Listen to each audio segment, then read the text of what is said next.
नमस्कार देशवासियों, आपके मनसुख भाई सुवागिया। आज का विषय है भारतीय नारी अन्नपूर्णा। वैदिक काल में आज से 500 साल पहले पूरे विश्व निरक्षर था, तो स्त्री निरक्षर थी। तब ऋषियों के काल में हजारों साल पहले, राम से भी पहले, इस देश में गार्गी, लोपामुद्रा, वो सब सुशिक्षित स्त्री थी।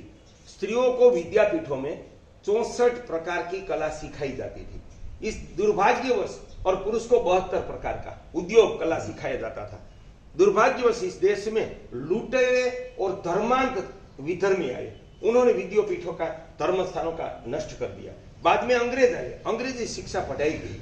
तब भारतीय स्त्री को जो वैदिक काल में सिखाया जाता था विद्यापीठ में, वो 64 प्रकार की कला का अंश आपके सामने रखना चाहता हूँ। भारतीय स्त्री के पास 100 से ज्यादा प्रकार की कला थी। वो अक्षर ज्ञान से निरक्षर थी, लेकिन 100 से 200 प्रकार की कला थी। वो कौन सी थी वो आपको बताना। वो 7 से 8 प्रकार की रोटी बना सकती थी।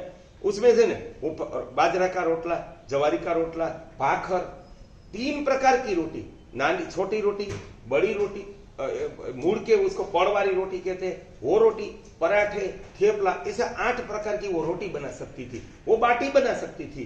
वो 10 से 20 प्रकार की मिठाई बना सकती थी। हर एक स्त्री, मैंने अपने आंखों से घर घर में देखा है, वो चूरमा, लाडू, शीरा, 5 प्रकार का शीरा बनाती थी। कि राजगरा में से बाजरे का आटा, गेहूं का आटा, जौ का आटा, चावल का आटा, उसमें से विविध प्रकार के अलग अलग पद्धति का शीरा बनता है। वो 5 प्रकार का शीरा बना सकती थी। वो बेसन के आटे में से 5 से ज्यादा प्रकार की मिठाई बना सकती थी। वो उड़द के लोट में से 2 प्रकार की मिठाई बना सकती थी। वो मूंग के लोट में से 2 प्रकार की मिठाई बना सकती थी। इतनी कला थी। वो 5 प्रकार की दाल बना सकती थी। वो 20 से 25 या 50 प्रकार की सब्जी बना सकती थी। वो सिर्फ बैगन में से भरेला बैगन, टुकड़ा बैगन, भरथा, मिक्स सब्जी, बैगन में से 4 प्रकार की सब्जी बनाती थी। वो 5 प्रकार की दाल बना सकती थी। वो विविध पद्धति थी और उसका अलग अलग स्वाद था। वो गौदोहन जानती थी, उसमें से दही बनाना जानती थी। दही का मंथन करके मक्खन बनाती थी। मक्खन का गर्म करके वो घी बना सकती थी। वो 20 से 25 प्रकार का अचार बना सकती थी। वो विविध प्रकार के मसाले खुद पीसकर वो मसाला बना सकती थी। और मसाला अनाज का 1-2 साल कैसे संग्रह करना, वो सब जानती थी। वो घर में साड़ी में भरत करना, ब्लाउज में भरत करना, तोरण बनाना, पर्दा बनाना, विविध, मैंने अपने आंखों से 25 प्रकार का वो भरत गुंथन जानती थी। वो 10 से ज्यादा प्रकार का गीत जानती थी।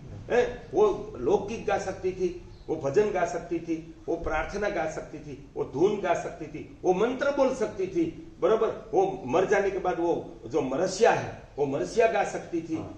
वो दुहा छंद गा सकती थी, वो शौर्य गीत गा सकती थी। ऐसे 10 से ज्यादा प्रकार के गीत जानती थी। मैंने ऐसी सैकड़ों स्त्रियों को देखी है जो कम से कम 25 से लेकर जंगल में, जहां मैंने गोवेद लिखा ने, वो लाखों माँ का जन्म खजूरी नेस में, वो जंगल में जन्म हुआ, एक अक्षर स्कूल का दरवाजा नहीं देखा, और जंगल में उनका विवाह हुआ। जंगल में माड़ी की तरह उनकी सारी उम्र गुजरती। वो 10 प्रकार के 200 गीत उनको कंठस्थ थे। वो इतना जानती थी। भारतीय हर एक स्त्री अपने सर पर बिना आधार के 2 से 3 मटके रखकर 100 मीटर से लेकर 1 किलोमीटर चल सकती थी। इतनी वो कला जानती थी। और वो कपड़े सीना जानती थी। वो 16 श्रृंगार खुद कर सकती थी। वो मेहमान नवाजी कर सकती थी। वो घर का सुशोभन कर सकती थी। वो लिंपन कर सकती थी। वो चूल्हा बना सकती थी। वो अग्नि का संग्रह कर सकती थी। तो इस तरह हम इन्हें, वो बच्चे से लेकर खुद की सगर्भा स्त्री की और से लेकर बूढ़े को सामान्य बीमारी है तो खुद देसी दवाई करके उनकी चिकित्सा भी कर सकती थी। तो भारत की स्त्री सैकड़ों कला से निपुण थी। उनके पास सिर्फ अक्षर ज्ञान नहीं था ना, तो हमने मान लिया कि वो तो गवार है, वो तो अज्ञानी है। तो कि बुद्धिमान कौन है? कि यूरोप की स्त्री जो टूका कपड़ा पहनती है, स्वच्छंदता से जीती है, सिगरेट शराब पीती है, पति की बात नहीं मानती, सास ससुर माता पिता की बात मानने की तो बात ही नहीं है, और मानते हैं कि ये बुद्धिमान स्त्री है, उनका विकास हुआ है, चलो हम अपनी बच्चियों को ये सब भुलाकर ऐसी स्त्री बनाए। वो अधोगति है। भारतीय संस्कृति का दाम्पत्य शिव पार्वती रूप, लक्ष्मी नारायण रूप है। प्रकृति परमात्मा रूप है, वो भारतीय संस्कृति के ऐसे संस्कार नारी की इतनी कला के आधार पर है। इसलिए ऐसी कला से संपन्न नारी के लिए बोला गया कि यत्र पूज्यन्ते नारिया तत्र रमन्ति देवता। जहाँ नारी की इतनी गुणवान स्त्री की पूजा होती है, वहां देवता निवास करते। तो हमारा दाम्पत्य इतना दिव्य था, हमारा परिवार वो धरती पर का स्वर्ग था, वो ऐसी नारी की वजह से था। आज हम ये सब भुलाने को विकास मानते हैं, एजुकेशन मानते हैं और ऐसी स्त्री बनाना चाहते हैं।